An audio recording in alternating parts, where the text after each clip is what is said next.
Okay, I want you to close your eyes for a second. We're going to do a little time travel. All right, I'm with you. We are going back to, let's say, Saturday morning in the mid-1980s. You're sitting on the carpet, you've got your bowl of cereal, the TV is glowing, and you are watching professional wrestling. It's a sacred ritual for millions of kids back then. Absolutely. It really was. Now, I want you to picture the bad guy, and I don't mean the cool leather jacket wearing anti-hero we see today. I'm talking about a true monster, a walking nightmare. Someone who legitimately scared you, like changed the channel scared. Exactly. Picture a man who is 6'7". He weighs nearly 400 pounds. He's barefoot. He's got these white stars painted on his massive chest, a crescent moon on his stomach, and he's marching to the ring with a spear and a shield. And he's not shouting catchphrases. He's just slapping his belly and growling. There's this primal energy to him. This is the character of Kamala, the Ugandan Giant. The lore, the story they told us, was that he was a savage headhunter plucked from the jungles of Africa. He was a cannibal. He was a beast. I mean, do you remember the story about the live chickens? Oh, how could you forget? It's one of the most infamous segments in television history. The implication that this man was so wild, so primal, that he would just bite the head off a live chicken on national TV. It's an image that is burned into the brains of an entire generation. But here is why we are here today. We aren't just here to talk about a wrestling character. We are here because that monster was a complete fabrication. Inside that paint, inside that terrifying performance, was a man named James Arthur Harris. And he wasn't a headhunter. Not even close. He was a gentle, soft-spoken sharecropper from Mississippi. That disconnect between the savage on the screen and the man who drove a truck for a living is what we are digging into today. We've got a stack of sources here, including his autobiography and some really heavy reporting on his health battles. We're going to look at how James Harris built this character, the brutal economics of being a monster in the wrestling business, and the tragedy that followed him even after the cameras turned off. It is a heavy story, but it's also a timely one. Because as of April 2025, the wrestling world finally, sort of, tried to make things right. James Harris was inducted into the WWE Hall of Fame. Which is a huge deal, but also, well, it raises some pretty big questions about timing, considering he passed away 5 years ago. But before we get to the end, we have to start the beginning. And the beginning of this story isn't in a wrestling ring. It's in Coldwater, Mississippi. And to understand James Harris, you have to understand the world he was born into. This is 1950, the Jim Crow South. And his life was, really defined by a single event that happened when he was just 4 years old. I was reading the notes on his childhood, and it reads like something out of a Steinbeck novel. It's just bleak. What happened when he was 4? His father was shot dead. Wow. Yeah. It was during a dice game. Just a gambling dispute that turned violent. Just like that. A 4-year-old kid loses his dad over a dice game. Just like that. And you have to contextualize what that meant for a black family in rural Mississippi in the 1950s.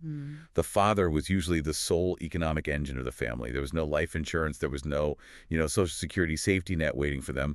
When his father died, the family, his mother and 4 sisters, didn't just suffer an emotional loss. They fell off an economic cliff. And this is where the term sharecropper comes into his biography. And I feel like we hear that word in history class and we just think, farmer, but it's not really farming, is it? It's something else entirely. No, it's much closer to feudalism or indentured servitude. The entire system was designed to keep families in a perpetual cycle of debt. You work land you don't own. You buy your seeds and your tools from the landowner's store, usually at ridiculously inflated prices. Right. Then at the end of the harvest, you split the profits. But somehow, the math always works out that you still owe the landowner money. So you start the next year even further in the hole. You can never get out. You can never get out, exactly. And James, as the only male in the house, had to step up. He wasn't playing with toys. He was out there working the fields. The burden of survival was on his shoulders before he could even properly read. Which would explain why he dropped out of school so early.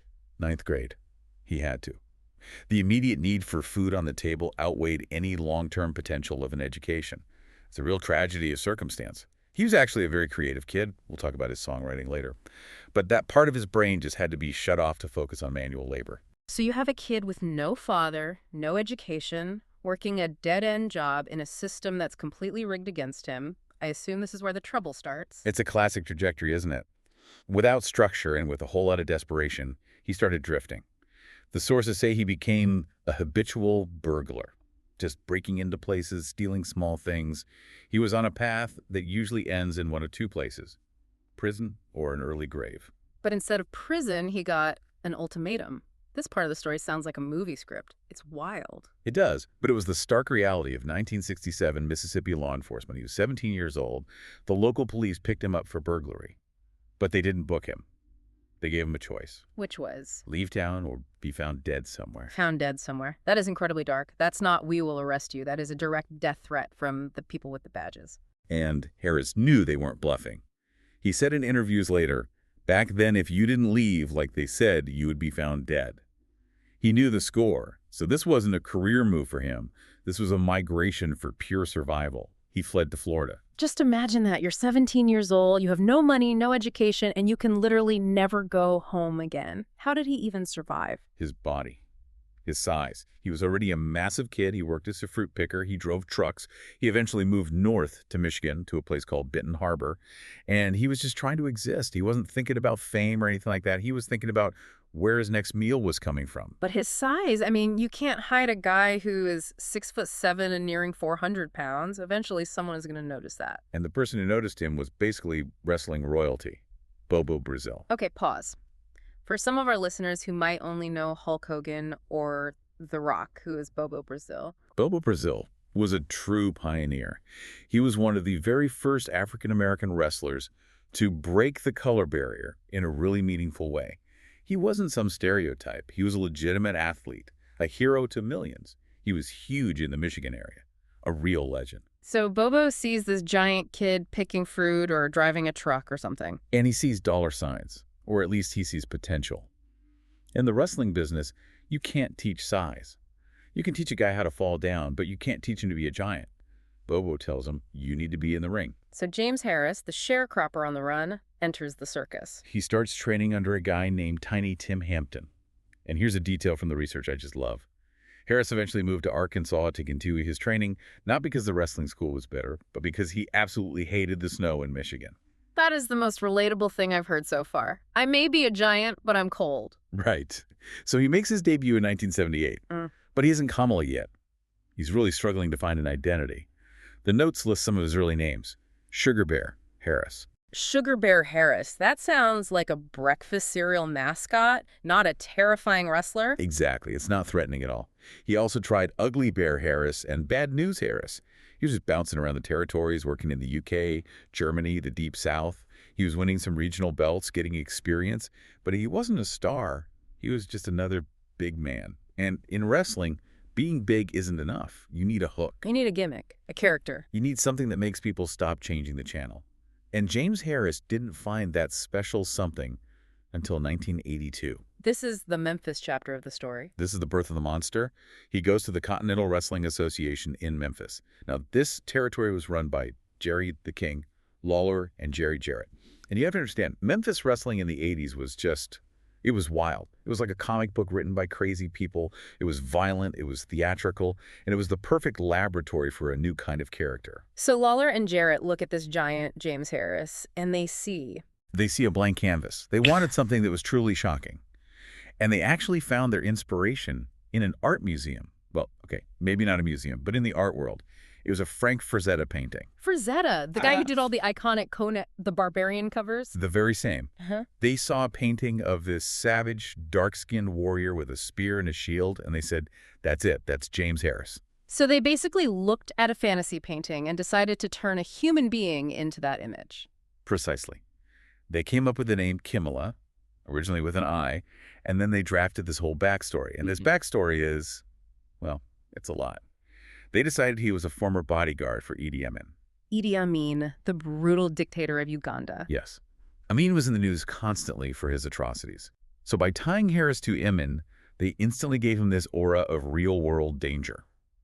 The story went that a manager, J.J. Dillon, had gone on a scouting trip to Africa and discovered this beast in the jungle. Okay, so they have the backstory. Now they need the look to match. And that's where the iconic visuals come in.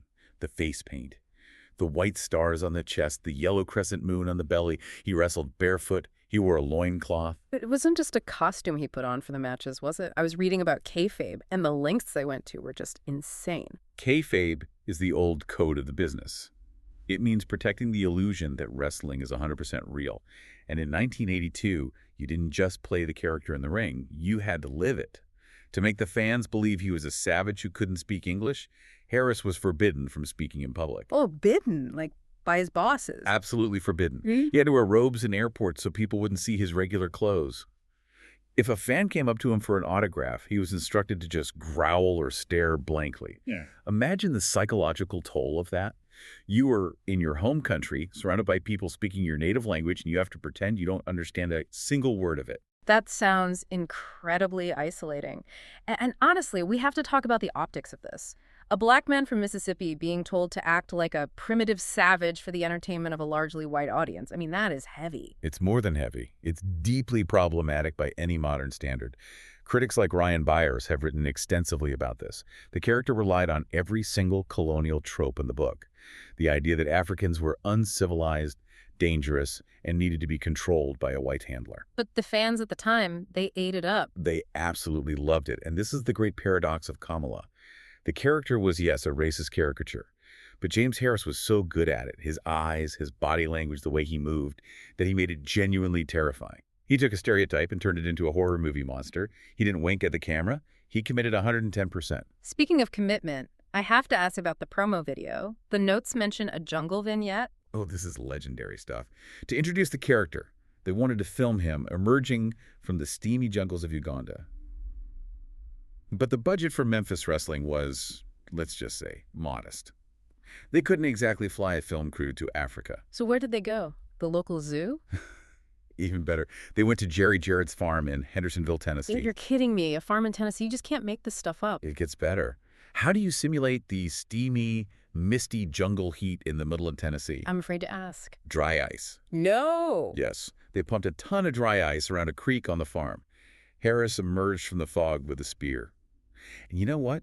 On those gritty 1982 television screens, it looked real enough, it sold the ticket. That is the magic of low-budget creativity. So the character takes off, he's a huge draw in Memphis, and eventually the big dogs come calling, the World Wrestling Federation. The WWF, 1984, this is the absolute peak of the industry. Vince McMahon is taking wrestling national, and he needs monsters for his hero, Hulk Hogan, to slay. And who was it that brought Harris into the company? André the Giant. Really? André himself? Yeah, André had worked with Harris in other territories and vouched for him.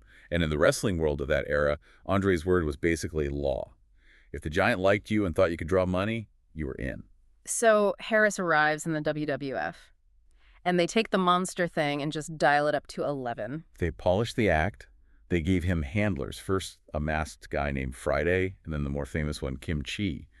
The visual was that Kamala was so wild, so uncontrollable, he needed a keeper with a pith helmet and a stick just to direct him to the ring. It just reinforces that whole wild beast narrative, which I guess brings us back to the chicken. I knew we'd get back to the chicken. We have to. It's the thing everyone remembers. Break down exactly what happened on that show. Okay, so Harris is a guest on Tuesday Night Titans, which was the WWF's bizarre talk show. It was a surreal format. He's sitting there with his handler, and the host, Vince McMahon, brings out a live chicken. And the implication is lunch. The implication is that Kamala is hungry and doesn't understand that we don't eat live animals in a TV studio. The handler holds the chicken up. The camera zooms in on Kamala's face. His eyes are wide. He's licking his lips. Then they do a quick cutaway, maybe to the audience or a reaction shot, and when they cut back to Kamala, there are feathers flying out of his mouth. So he didn't actually eat it. It was a trick. No, of course not. It was a magic trick, a sleight of hand. But it was so visceral. It was grotesque. People watching at home were genuinely gagging. It established him instantly as a monster heel, a villain you were truly deeply afraid of. And that fear is what made him money. He wasn't wrestling in the opening match. He was at the top of the card. He was main eventing. He challenged Hulk Hogan for the World Heavyweight Championship in August 1984. They fought to a double countout, which is actually a really big deal. Why is a double countout a big deal for those who don't know? It means the promoter didn't want Kamala to lose yet. They wanted to protect his aura, his mystique. If Hogan beats you clean, 1, 2, 3, the movie is over. A double countout means tune in next time to see who really wins. It kept the money train rolling. And he wrestled André too, right? The two giants. Many times, Yeah. including a steel cage match. And listen, wrestling might be scripted, but gravity is very real. André was deteriorating physically by this point, and he was just massive. There's a famous story about André literally just sitting on Kamala's chest to pin him and win a match. Imagine 500 pounds of giant just sitting on your ribcage. Harris said it was like having a Volkswagen parked on you. So You have to be incredibly tough just to survive the fake fighting, you know? he's wrestling Hogan, he's wrestling Andre, he's selling out Madison Square Garden. By all logic, James Harris should be a millionaire by this point. He should be set for life. You would think so. Hmm. But this brings us to the most infuriating and frankly heartbreaking part of the story. Section 4 in our outline. The economics of being a monster. This is the part of the research that made me stop reading and just stare at the wall for a minute. The pay disparity. It is the dark underbelly of the golden era. Let's look at SummerSlam 1992. This is years later. Harris has come back to the WWF for another run. It's a massive show at Wembley Stadium in London. 80,000 people in attendance. A huge gate. Huge pay-per-view revenue. A massive event. And Kamala is wrestling The Undertaker. It's one of the featured attractions on the show. Now, Harris claimed later in his life that for this match, The Undertaker received a payout of $500,000. Okay, which makes sense. He's a top star. It's a huge show. And Harris claimed that he received $13,000. Wait, stop. Say that again. $13,000. $13,000. That is, I don't even know what the math on that is. That's a fraction of a percent. How is that even possible? Weren't they paid based on the house, on the attendance? Wrestling pay is a complete black box. There are no unions. There is no transparency. You get what the promoter decides you get. The top stars, the Hogans, the Undertakers, the Warriors, they had favored nations clauses or percentage deals on the gate and the merchandise and the PPV buys. The opponents, even if they were the main villain driving the story, were often treated as interchangeable, disposable labor. But 13,000 versus $500,000, that feels criminal. It really does. Now, to be a responsible researcher here, I have to mention that Dave Meltzer, the most respected wrestling journalist out there, he did dispute those specific numbers. He said that while the disparity was very real, a gap that wide was hard to believe based on the typical pay structures of 1992. So maybe Undertaker got a bit less, maybe Harris got a bit more, but the exact numbers don't matter as much as the feeling. James Harris knew he was being exploited. He knew he was the foil. He was there to make the other guy look good, and his paycheck reflected that role. Exactly. And James Harris was a quiet man. But he had a line. He had his dignity. And he walked away from the WWF multiple times because of money. He left in 1984. He left in 1987, right in the middle of a major feud with Hulk Hogan. He walked out on a Hogan feud. That's like walking away from a winning lottery ticket in that era. It takes immense guts to do that. But he felt he wasn't being paid what he was promised. He packed his bags, went home, and went back to driving trucks. He essentially said, I'd rather drive a semi for a fair wage than wrestle in Madison Square Garden to get ripped off. That is such a powerful statement on self-worth and dignity. It is. But the wrestling bug and, the need for money, it always brought it back. He returned in 1992, which led to that Undertaker match. And then things got weird. Weird. The face turn. In 1993, the WWF decided to make Kamala a good guy. He was paired with the manager, Reverend Slick. And they did these comedy vignettes where Slick was trying to teach the Savage how to be civilized. Well, I think I've seen clips of this on YouTube. They went bowling. Laughs, yes. They went bowling. The Ugandan Giant, in full face paint and a loincloth, learning how to bowl. It was charming in a way because Harris actually had fantastic comedic timing. But it completely killed the character. You can't be a terrifying monster if you're out there wearing bowling shoes and high-fiving kids. It turned him into a joke. The monster was gone. It did. And shortly after that, he left the major spotlight for good. And this is where the story shifts, because when the face paint finally comes off for the last time, we get to meet the real James Harris. And he was made a man of surprising, incredible depth. I was absolutely blown away to learn that he was a musician. And not just a dabbler who played a bit of guitar. No, he was serious about it. He wrote over 100 songs, he sang, he played guitar. He even released an album called The Best of Kamala Vol. 1. What kind of music was it? Was it like wrestling rock anthems? Not at all. It was soulful. It was country, it was blues, it was ballads, and the lyrics. The lyrics tell the story we're talking about today. He wrote songs about his frustration with the wrestling business. He wrote about the poor working conditions. He used his music to say all the things that Kamala was never allowed to say. It's such a stark, incredible contrast. The voiceless savage on television and the soulful, articulate songwriter in real life. But there was a lot of pain in those songs, too, wasn't there? Tragedy followed this man his entire life. In 1993, right around the time he was leaving the WWF, he was on tour in Oakland, California. He got a phone call. His youngest sister and her stepdaughter had been shot and killed. My God. History just repeating itself. First his father, now his sister. It devastated him. But again, you look at the man's character. He didn't crumble. He fought. He pushed the police to find the killer. He attended the trial. He helped raise his surviving niece. The guy who played a monster on TV was actually the glue holding his family together through these unspeakable acts of violence. So the wrestling career effectively ends. The crowds disappear. What does daily life look like for the retired Ugandan Giant? It looks like work. He took his savings, what he had managed to squirrel away, and he bought 2 semi-trucks. He went back to the road, driving, hauling freight, just a working-class guy in Mississippi, living a quiet life with his wife, Jean. But you can't wrestle for 20 years at that size without a physical bill coming due. And the bill for James Harris was astronomical. We have to talk about his health. He had been diagnosed with diabetes way back in 1992 during his wrestling career. Which is manageable for many people, but not if you're a professional wrestler in the 90s. Think about that lifestyle. You're driving 300 miles a night. You're eating gas station hot dogs and diner food at 3 a.m. You're taking massive, painful bumps in the ring. You aren't seeing a doctor regularly. His diabetes went largely uncontrolled for years and years. And the consequences were just severe. They were devastating. In November 2011, complications from the diabetes led to his left leg being amputated below the knee. The man who made his entire living on his size and his physical presence, losing a leg. That's just awful. And it didn't stop there. April 2012. Not even 5 months later. His right leg was amputated as well. So now he is a double amputee. He can't drive the truck anymore. He can't wrestle on the indie shows. How does he survive financially? He barely did. He was living on a disability check. He told Bleacher Report in an interview in 2014 that he was just scraping by. But, and here's that incredible resilience again, he didn't just sit there and give up. He started building chairs. Chairs. Wooden chairs. He had a workshop. He would build these beautiful, sturdy wooden chairs by hand, painting them and selling them to fans online who wanted to help him out. He also wrote his autobiography, Kamala Speaks. He funded it through a Kickstarter campaign. He was hustling right to the very end just to keep the lights on and pay his medical bills. It's so inspiring on one hand, but it's also infuriating. Why did he have to hustle like that? Why wasn't there a pension? Why wasn't the WWE, this billion-dollar company he helped build, helping him? That is the million-dollar question, isn't it? And it's a legal one. In 2016, Harris was part of a massive class action lawsuit against the WWE. It had involved dozens of former wrestlers. They alleged that the company knew about the long-term risks of traumatic brain injuries, CTE, and concealed it from the talent.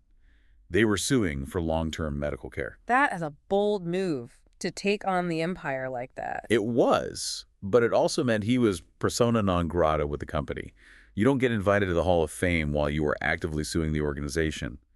The lawsuit was eventually dismissed in 2018. The courts ruled that the statute of limitations had passed on most of the claims, but the damage to his relationship with the company was done. He was on the outside looking in. So the corporation turned its back on him, but what about the people, the so-called brotherhood of wrestling? This is the redeeming part of the story. The boys came through for him. In 2019, Harris was on the verge of losing his home. He had unpaid property taxes. He was going to be evicted. That is just a nightmare scenario. A double amputee, a legend of the business, about to be homeless. But the word got out. Fans started a GoFundMe. And then the wrestlers stepped in. Chris Jericho, specifically. Jericho's name seems to show up a lot in these stories of guys from the past needing help. He really does seem to have a big heart. Jericho quietly donated $5,000 to pay off the tax bill and save Harris's house. And then later, when Harris passed away, Jericho donated another $5,000 for the funeral expenses. Scott D'Amore, an executive at Impact Wrestling, he threw in $2,500. It just showed that even if the business of wrestling is cold and unforgiving, the people inside it really loved and respected James Harris. And sadly, we lose him in 2020, which was just a terrible year for everyone. A brutal year. And for someone with his health conditions, diabetes, kidney issues requiring dialysis, it was a death sentence. In August of 2020, he contracted COVID-19. His wife believes he probably caught it at the dialysis center. Which he had to go to. He had no choice in the matter. Exactly. He went into cardiac arrest on August 9, 2020, and he died at the age of 70. It's such a tragic end to a very difficult life. But the story has this one final epilogue. The reason we're talking about him right now. April 2025, the Hall of Fame. 5 years after his death, the WWE finally calls his name. They inducted him into the legacy wing. It's a special category they have for historical figures. He went in alongside guys like Dory Funk Sr. and Ivan Koloff. It's for people who, for whatever reason, didn't get their due during their lifetime. Does that fix it, though? Does a ring and a ceremony and a video package, does that fix the fact that he struggled to buy groceries? No, of course not. It doesn't put any money in the pockets of his widow, doesn't Mm. give him his legs back. But symbolism matters. Yeah. It's an acknowledgement. It says that he wasn't just a jobber or a cartoon character. It acknowledges that he was a legend who drew money and made an impact. It puts his name in the history books forever. I guess that's the complexity of professional wrestling. It breaks your heart over and over, and then it gives you a nice montage at the end. That's a perfect description of the business. So when we step back and look at the entire life of James Harris, from that sharecropper's shack in Coldwater to the main event of Madison Square Garden to that workshop where he built those chairs, what is the headline? What's the takeaway? For me, the headline is just one word: survival. Think about the odds. The statistical probability of a black kid from 1950s Mississippi whose father was murdered, who dropped out in the 9th grade, the probability of that kid becoming a global superstar is basically zero. It shouldn't have happened. No, he made it happen. He willed it into existence. He took this problematic, possibly racist character, and he performed it with such dignity and such power that he became an icon. He survived the streets. He survived the brutal politics of the ring. He survived the medical system that failed him. And he did it all while staying kind. That's the part that sticks with me. The songwriter, the family man, the guy building chairs. Absolutely. We spent years asking, who is Kamala? The answer turns out to be Kamala was a mask. The real giant was always James Harris. It really makes you rethink what you're watching. We're conditioned to cheer for the hero and boo the monster, but maybe, just maybe, the monster is the most human guy in the locker room. I think in this case, he definitely was. That is a lot to process, but I'm really glad we took the time to unpack his life. James, Kamala Harris, Hall of Famer, songwriter, survivor. A legacy absolutely worth remembering. Thank you all for listening to this deep dive. If you want to see pictures of those chairs he built, they really are beautiful pieces of craftsmanship. Check out the show notes. We'll catch you on the next one. Goodbye, everyone.